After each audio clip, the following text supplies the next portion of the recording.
comment prendre ses profits en crypto-monnaie. Si vous êtes sur cette vidéo-là, c'est que vous avez sûrement fait des profits. Il y a une explosion assez importante. On n'est pas encore arrivé au sommet qu'on a pu connaître. Mais pour ceux qui sont rentrés sur le marché, qui sont en positif, ils peuvent se demander s'il faut vendre ou pas. Et c'est une question qui est tout à fait légitime et qu'on va voir maintenant. Alors restez bien jusqu'au bout de la vidéo. C'est parti. Alors pour commencer, félicitations. Vous avez investi en crypto-monnaie. C'est une super bonne idée. Et en plus, vous êtes dans le vert. Que demande le peuple? Il s'agit vraiment d'un investissement qui est très volatile, beaucoup plus qu'en bourse, et que vous ne pouvez pas juste tout simplement rester passif en restant sur vos positions sur le très long terme. Vous allez avoir des hausses significatives, des baisses significatives.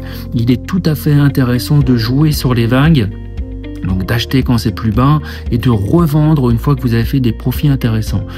Alors n'hésitez pas à le faire. Si vous n'allez jamais pouvoir prédire complètement le marché, donc vous allez sûrement perdre un peu d'argent parce que vous avez vendu un petit peu trop tôt, mais c'est pas grave.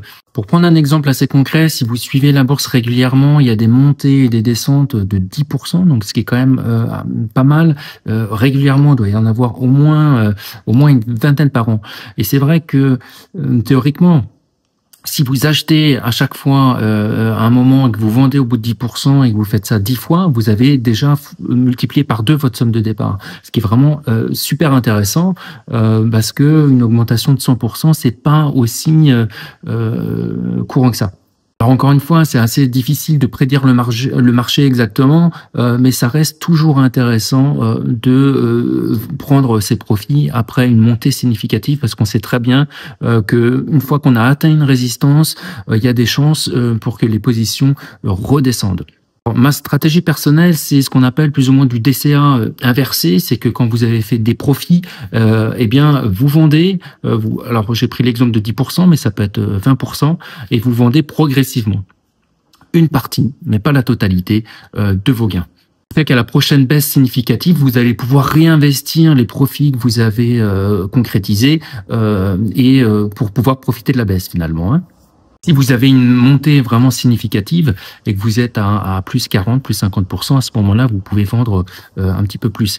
Ce qu'il y a d'intéressant aussi, c'est que si jamais vous avez un plus 100%, vous pouvez une fois que vous êtes arrivé à ce niveau-là, vous pouvez retirer votre mise de départ et continuer à travailler avec l'argent que vous avez gagné. Tout ce cash-là, il est assez intéressant parce qu'il est à vous, il est concrétisé et c'est de l'argent que vous allez pouvoir réinvestir une fois que à chaque fois que vous aurez des baisses significatives.